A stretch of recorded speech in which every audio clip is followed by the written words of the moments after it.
So to check if this top dehumidifier, can you see just there, if that's running, if you watch these sails, you can see, you can't see that much in the video, but you can see them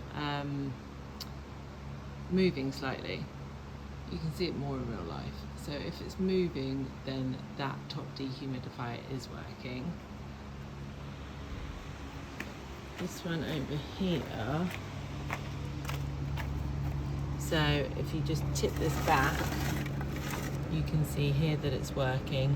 If it wasn't working, then this wouldn't be warm, but also the tank full button would be red on it, the light, sorry.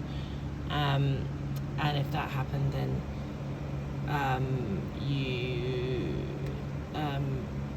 it'd be that you'd have to empty the dehumidifier like you would one like at home, maybe if you got one at home.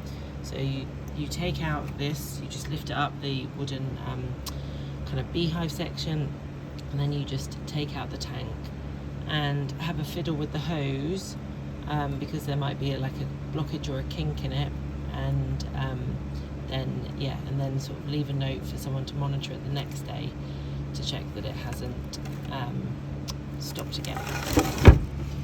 The dehumidifier outside, sorry, the dehumidifier up there goes to outside, so you'll see that there should be like a little wet patch like near the front door, so that's also a sign that that dehumidifier is running too.